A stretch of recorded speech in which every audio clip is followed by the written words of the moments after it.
We're almost ready. You guys are far away. And I'm a short guy and can't see so well. If you feel like it, feel free to move up. Okay? Not too many of us. If you're more comfortable there, that's okay. But I'd like to see you. How are you, mister? Good. How you doing? I'm blessed. I am. Now you're cooking. See, this is great.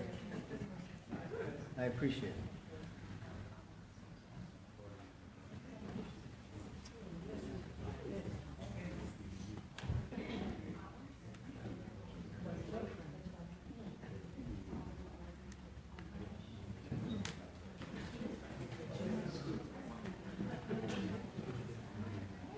Now, see, isn't that nice?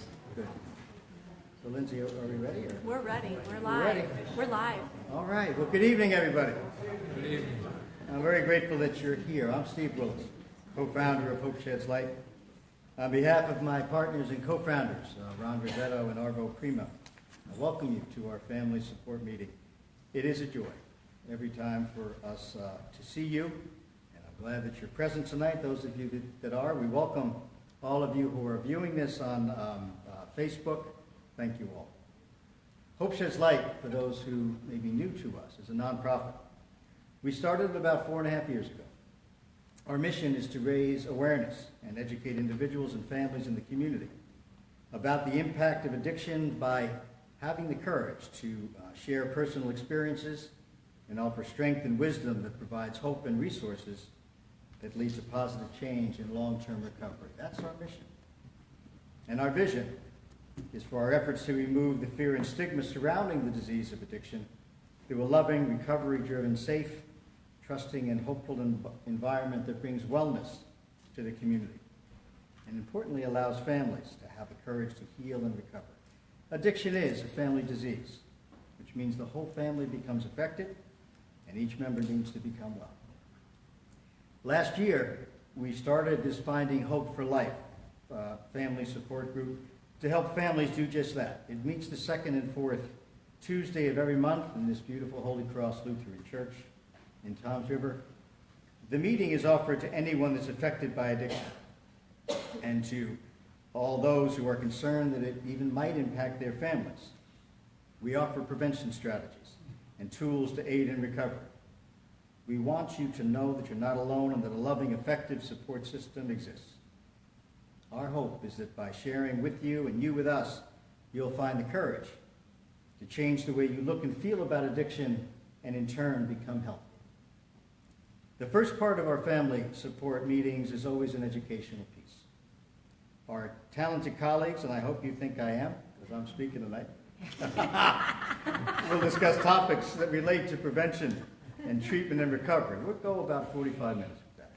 And during the second part of our meeting, we're going to break out into groups to discuss what we've heard and how addiction and substance misuse affects our lives today. Importantly, we discuss what we can do to take care of ourselves and therefore become healthier. We offer an educated plan, if you want it, for your family. It's based in wisdom and strength and love. And following our groups, we'll come back together for 5 or 10 minutes to share some takeaways from tonight's fellowship. So we're really excited that you're here. And we welcome all of our Facebook friends to join us in person next time. And with that, I normally introduce Lindsay to introduce our speaker, but I'm your guy. All right? So let me put this over here and I can launch into it. We have some themes each month, I guess we're doing, right? And what I saw, thanks to Pam and Lindsay, is a theme about bringing families together. And I decided to kind of talk and share some thoughts about bringing what's family life like after rehab, when your loved one goes to rehab. Holy crap, okay? Yeah, anticipating your loved one's return home from rehab, I think it's different for everybody. You may be proud, and I hope you are, and excited and can't wait to see it. If you're doing that, awesome. If you're more like me, and a long time ago when my son first went to rehab, I can't say that I was all that excited. I mean, I loved them, but I was annoyed and really nervous. Okay? Now, why is that? Let's explore that a little bit. Before Mark went to rehab, my son, my journey with him, the couple of years that we were fighting through this to get him to rehab, it felt like a lifetime battle over his addiction to drugs and alcohol. That we, those of us that have loved ones that are affected, we watch his or her quality of life become diminished, right? Over time due to drinking and drugging, there's lost jobs and there's failed relationships, financial struggles, there's all kinds of crap going on. And before rehab, we get consumed as a family member with her or her drug use, right? With the drinking, with the lies, the spending money, the thieving, the overall unruly and ugly kind of behavior. Your heart gets broken from betrayal. And then if you're like me, you find that you start keeping secrets sometimes, and you lie for them. You harbor shame. Feel utterly lost. And did any of you beg, cry, cajole, promise somebody to get into rehab? Right? It's exhausting. But finally, there comes a time when that person says, you know what? I'm going to go get help. Yes. It's awesome, right?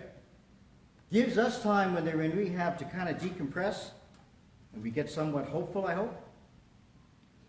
We hope that they'll finally learn why they're using, they'll learn relapse prevention strategies so they don't act like a jerk when they come back out.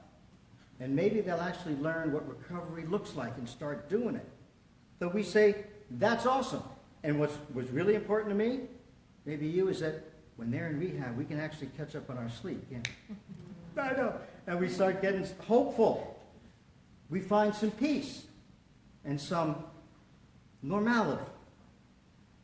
Then comes the time when they have to leave rehab. And they're coming home. Really?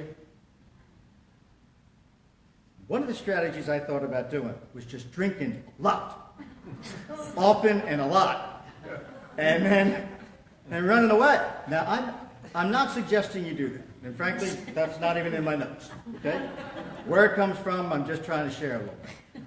So, we'll talk about things that you can do, maybe shouldn't do, when your loved one's coming home. Okay? Being prepared for the homecoming means understanding our role as family members in the recovery process and being committed to building relationships, to rebuilding those relationships, I think. It means accepting family life after rehab. It's going to be different, right? You got to know that. Before we get into do's and don'ts, I mean, you can go on the interweb and find all kinds of things that you shouldn't do. But maybe there's 4 broad things that I like to talk about. And the first one you've heard, I think, a few times around here. Understand that you're not the cause of your loved one's addiction. You're just not. He or she is responsible for their own actions. A truth that hopefully they've accepted while they've been in rehab. But if, like Mark, if they're coming home and they start blaming you for their addiction and blaming you for putting them in there, I wouldn't let them home, right? I didn't with Mark. They're playing a victim at that point, and victims don't have control, and they certainly can't change their circumstances. Recovery is really about striking a new balance, I think, in life after rehab. It's taking control of our own actions and letting go of the need to control things outside of ourselves, and that's a truth, not just for our addict, but for us as family members, right? There may be things about home life that contributed to your loved one's addiction, and we as family members, I think, should do our personal best to identify and address those things. Well, how do you do that? Because if you're like me, you thought, maybe you think you're perfect, right? Nothing you have to change. I needed professional help in order to find out just how messed up I was, right? You know, this one therapist we went to, he started passing around cards, Denise and Mark and I, like index cards. And he said, write down 10 things that you don't like about somebody in this room. Now, don't put their name down. And I thought, this is stupid. And then he started to read a certain behavior that's on the card. And he said, who belongs to that? Well, you think I raised my hand to any of them? Ultimately, I owned all of them, right? Because it was my son's perception of me, which helped. I mean, I didn't buy into everything that he was saying that was true of me, but it was his way of thinking. And if I was going to help him, it seemed to me, in recovery, I needed to change me some. Does that make sense? Okay. The second thing I want you to keep in mind is that rehab is not a cure. Just not. If your loved one has successfully completed detox and rehab, that's great. Hopefully they begin to learn a lot of things about addiction and about themselves, starting to learn how to build new relationships, one that's healthy and realistic instead of the mess that they're involved with. You need to accept that work continues, that they're not cured. Nobody is from addiction. It's a chronic disease, right? And it's filled with relapses, unfortunately. So rehab is just the start of a journey to wellness. Rehab involves dealing with lots of emotional issues, if it's done correctly. Some of those emotions may still be raw when our loved ones come home. And while in rehab, let's say your daughter's there. She's surrounded by people who could empathize with her situation. It was safe and supportive. Now, she's coming home to you. And we may not have any idea what they're really thinking about and what we have to do to help them. So interactions can be awkward at first. You need to be prepared for that, right? But the more you know about the disease and the healthier you are in your recovery, the better the interactions will go. Number 3, true or false? No one can recover alone. Please say yes. Okay. Early on, I really viewed my son's addiction as his problem. It certainly wasn't mine. I was healthy, and he was being a jerk. But I did learn that I was sick, even in ways sicker than he was. And I needed help from other people so that I could learn to be well.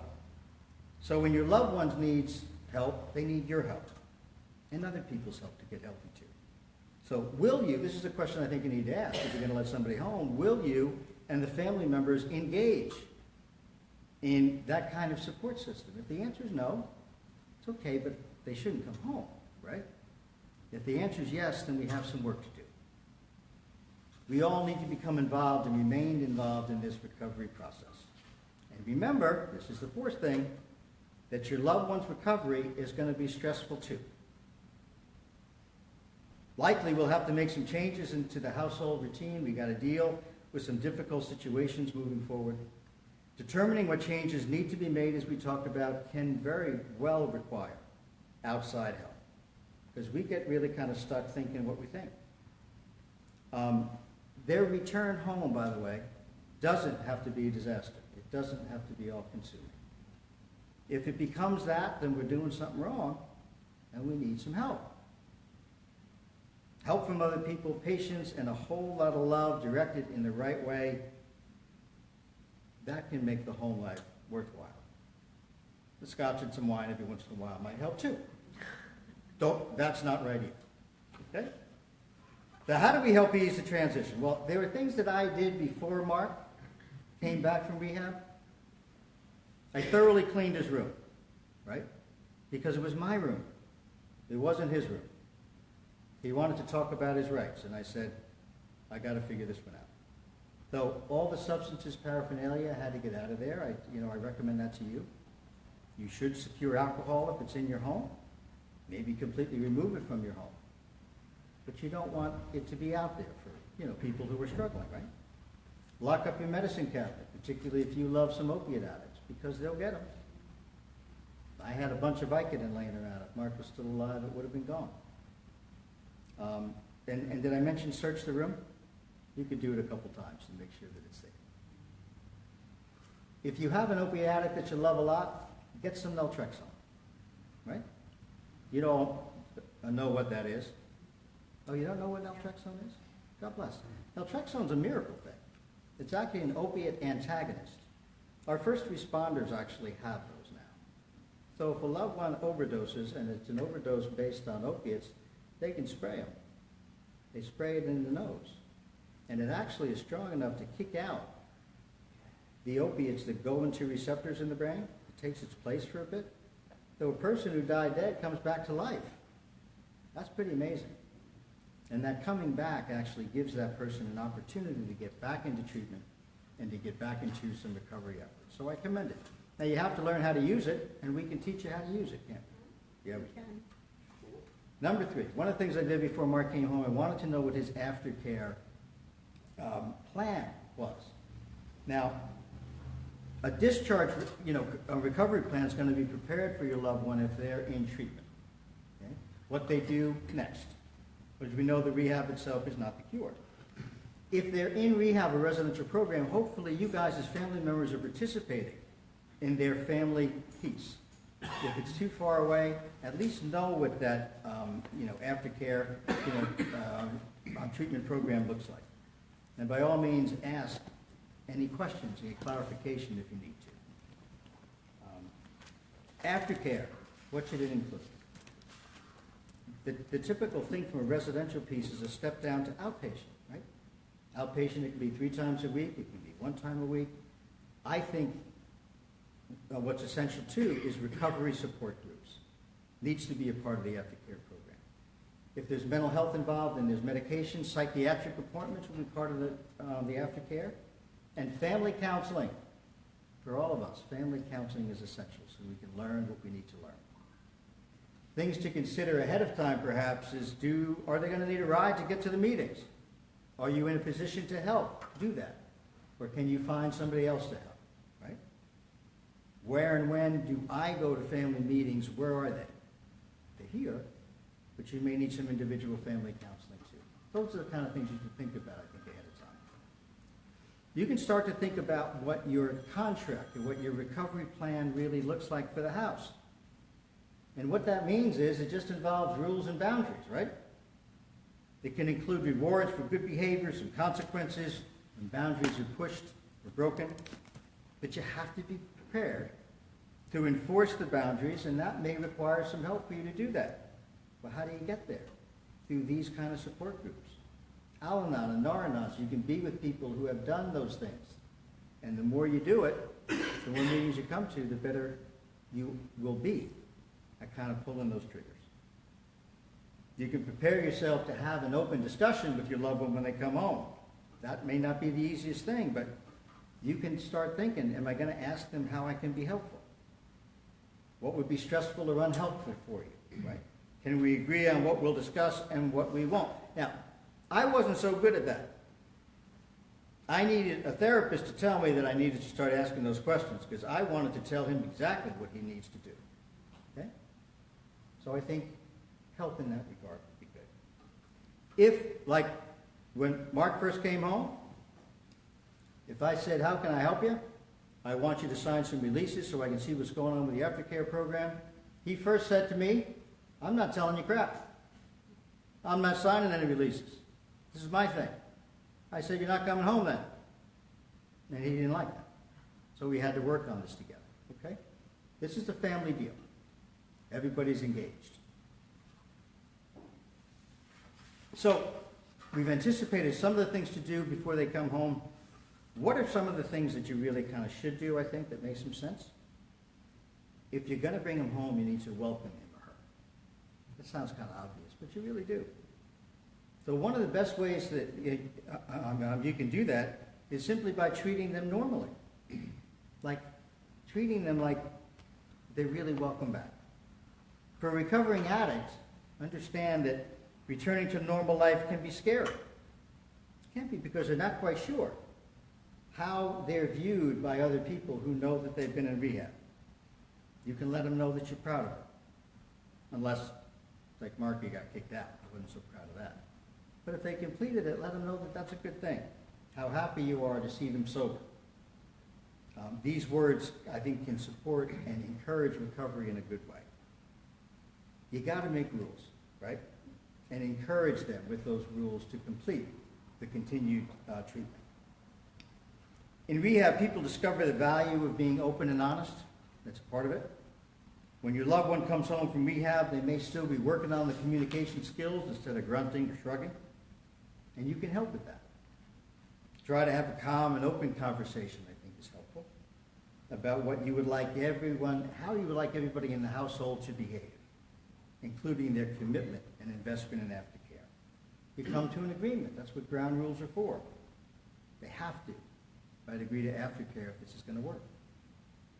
So when you have an open discussion about what's acceptable in the house, Tell them what the consequences will be if they don't do it, right? You can't support the same routine that got them in trouble in the first place. It only enables addiction. So you let them know where the line is and encourage him or her to come to you if they're struggling with cravings or thoughts of relapse. Being prepared to impose the consequence again can help them not use, right? Sometimes I think encouraging new habits and hobbies are important. Prior to rehab, your loved one has filled his time with substance abuse and drug-seeking behaviors, and so they need new sober ways to occupy their time. Idle time is dangerous, isn't it? Spending too much time up here can be a mess for all of us. So going to as many fellowship meetings as they can is really, it really can be life-changing. Helps people change people, places, and things. You can include loved ones in your social plans. I think that's a good thing, particularly if you're a close family. Because making new friends can be daunting for people just out of recovery. You can go to open meetings with them, right? Include them in your social group of friends and family as long as everybody's in good shape. Be available to talk and be loving about it. It's good if your loved one feels comfortable coming to you if they're having a hard time. Lending an ear can be invaluable as long as you're not too judgmental. Or if you bring up the big screen TV that you took and didn't bring back, I'm still bitter about that. But having someone to listen and help cope with the stress of addiction recovery is a powerful thing. Taking one day at a time is a good idea for both the addict and the person in the family in recovery. Your child, your loved one, will likely have the hardest time the first weeks or months out of residential rehab. There will be periods of emotional ups and downs, anger, and they can be sad, they can be distant, right? And even manipulative. Other times they can be grateful, which is what you really want to see, that person that you love. You can savor those moments. You got to offer hope and compassion as often as possible. Remember that your loved one is responsible for his or her own recovery. You can be there to help and support, but she's going to progress according to their own schedule. You have to remain focused, I think, on the present. Some of the things that you probably should not do, putting lots of pressure on them at first. For example, early recovery can be exciting for you, but overwhelming as hell and stressful on him. If you come out swinging from the gate like I did, you might push him too far. For example, Mark, you got to do outpatient 3 times a week, you got to do 90 meetings in 90 days, you got to have full-time work, and by Thursday pay back all the damn money that you stole. And train this puppy, by the way. I don't know where the puppy came from, but that's a lot, right? They'll need encouragement and a realistic timeline to solidify this path to health and recovery. Do not be afraid, please, of triggering a relapse. It's generally untrue. For the most part, it's untrue that you as a family member can ever trigger a relapse in your loved one. I guess if you, for example, set them on fire, they may want to use after that, to try to avoid it, right? Relapse happens, not just in addiction, but in many diseases. You just don't have that much power over your loved one. Nothing that you do or say will cause him or her to drink again. Just won't. And if he does relapse, then it's up to them. You didn't force him or her to use, and they're responsible for their own actions and their own recovery. So it's okay, really, to be honest about your emotions. It's okay to talk about your disappointments and your hopes and your wants. They're important. But just try to stay positive and encouraging. Don't blame yourself. You've heard the 3 C's. We talk about it a lot. You didn't cause it. You can't control it. You certainly can't cure it. Despite finger-pointing that went on while he or she was in active addiction, it's important to remember, as a family member, a spouse, friend, that you're not the cause of the loved one becoming addicted in the first place. Accepting that we're not the root cause, can relieve a whole lot of guilt that we carry around. it's important to realize that he or she needs to take responsibility over their own actions. Try not to bring up the past, at least too much. It goes without saying that your loved one hurt you while in active addiction. Is that true? Right. There's a real temptation to rehash every bad thing they ever did to you once they're home. I tried that, and it didn't work out so well. He or she has just completed an addiction treatment program, and now they're trying to take steps to heal and move forward.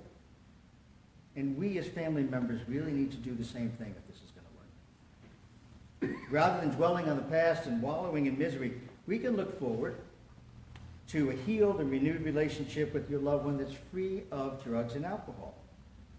How do you do it? Well, you got to get some counseling sometimes. There's value in these meetings. Learn and grow. If you resolve your own issues, you're going to prevent yourself from blowing up the house. And that'll be good. Please don't lie or cover up bad behavior. In other words, if they drink or drug in the house, you have to address it, right? Ignoring it won't help. In rehab, addicts learn that they have to be responsible for their actions. So if those actions when they're home are less than admirable, they have to own them. They have to learn from them and make adjustments. And the only way they'll do it is if we keep them honest and we stay open. And don't ignore problems. If there's a communication or behavioral issue in the house that's really bothering you, you got to address it or get help to do so. Because again, in rehab, addicts learn the importance of being open and honest. So don't keep secrets from your loved one because you think it's better not to discuss it. Because secrets keep us sick. If you find yourself doing this, family counseling is really a good way to help overcome that. Okay? So overall, it's important that we acknowledge and realize that we, as family members, are damaged as well. Make sense? The truth is the whole family has suffered from this cycle of addiction. As a spouse, a parent, sibling, grandparent, you probably have some real hurts and even confusion to deal with. We also have issues outside the whirlwind of that addict that we love. Maybe there's work stress, maybe there's childhood trauma you still have to deal with. Not sure. Although you love and wish to support the addict in recovery, it's vital that we go about it in the right way, and our first priority has to be ourselves. If you have good mental and emotional and spiritual health, you'll benefit everybody around you, I promise, including the recovering addict. If not, the house becomes a mess in a great big hurry. So seeking your own help by attending these meetings and Al-Anon and Dar-Anon, any other support group that focuses on families is a really good way to make sure that your main focus remains on your own healing, your own growth, and your spiritual walk. Be a supporter, not a stalker. You have any stalkers here? I was a stalker. Oh my God, I was. You're going to have a certain amount of anxiety about how life will be when your loved one returns from rehab. It may be tough to look past these feelings and bad memories, but it's vital that we try to work through it. How do we do it? Engage in the aftercare plan established for your loved one. You can go to, I mentioned that, you can go to open meetings with them. That's a really good way to say, look, I want to be with you. Bring them here if there's value here. It shows your interest, and you just might learn a thing or two. You can be open and honest, right? Be ready to discuss when they're ready to discuss. But following them around town in your car wearing sunglasses or hiding behind trees or looking through AA windows to see if they're actually there, probably not so good. Okay? Many times, we just want to hang on to the addict more tightly than even they want. And when we do that, we can really fall quickly into this unhealthy mindset where all of our focus is on them. I found myself saying, Mark, did you take your medicine? Did you call your sponsor? How many job applications did you put in today? What'd you learn at IOP? Right? And who are you talking to? Where are you going? Why don't you love me as much? It gets nutty. That's not good. We need to relax, and we need to step back, okay? It's vital to remember that their journey of recovery belongs to them. We can pray and offer suggestions, but the best way, I think, for a person in recovery to test their own waters is really to do just that. We have to allow them the dignity of his or her own journey, even if it means a temporary setback or failure. It becomes the healthiest way to live. Know that a slip, if they have a slip, it's not a complete failure. That's like the worst fear we have, right? They come home, 45 days Mark was in rehab that first time. And the day he got home, what did he do? He used. I thought that program sucked. But it wasn't that. And then I thought he was going to die all of a sudden. It's like all the work went out the window. It's not so. If we look at relapse or slip, I mean, as an all or nothing mindset, that I think is unhealthy. I've been trying to practice, for example, like healthy eating habits the last 3 weeks. And then the last day or so, I got a wild hair and I got some sliders from White Castle. Not particularly good. But when I did it, I didn't just throw out all the fruits and vegetables. Got a few more Twinkies. They still make those. But it's not an all or nothing thing. Now, granted, a slip in using can be even more severe. What's so important to do, guys, is to look at what your loved one is doing with that. Relapse, they say, is a part of this recovery thing. God willing, it ends at a certain time. But what are they doing if they do relapse? Have they come right up and said, you know what, I messed up, I need some help? That's a really good thing. Versus, if they disappear and keep using and you don't know where they are, that's not such a good thing. There has to be consequences for that. But don't think life is over just because they relapse. This process of recovery, I've learned, is really like longer periods of sobriety between relapses. Right? Have you heard that? If boundaries have been crossed, there should be some consequences that come with the slip, but failure, please know. It is an integral part of this journey to recovery. So, just some takeaway things in wrapping up. Educate yourself. If you take time to learn about drug and alcohol addiction through research and reading, we become better and much more able to serve the people we love. Becoming educated on this topic will allow you to better understand what your addict is actually feeling and going through and what to expect in early recovery. You should be willing, I hope, to get involved in therapy sessions. You can be sensitive to changing moods and provide some space if your loved one needs to get his or her bearings when they come back. Realize everyone is different, right? And some may take some extra time transitioning back to work and responsibilities, but they got to get there.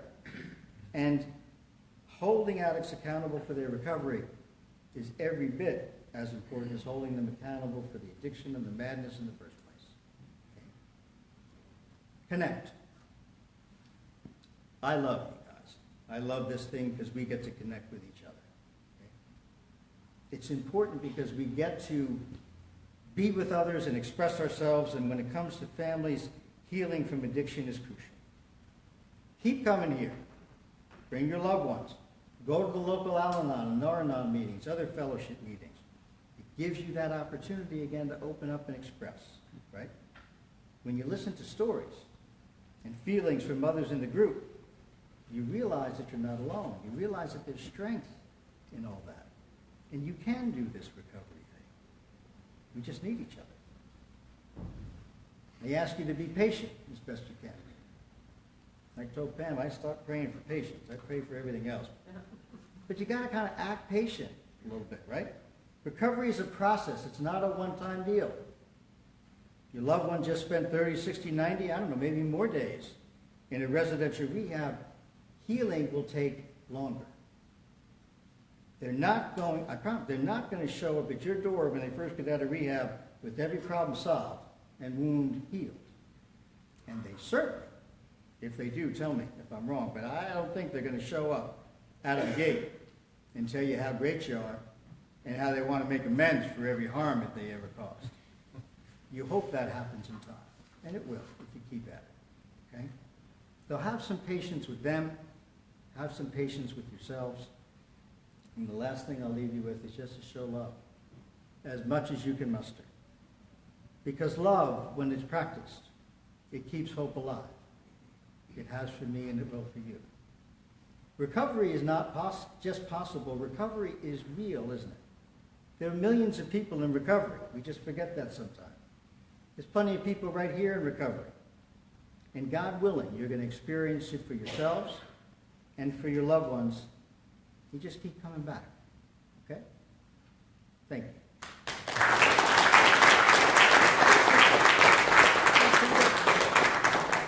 So, I brought it in on time.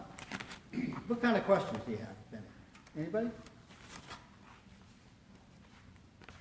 We're good? Okay. I'll turn it back over to Lindsay then.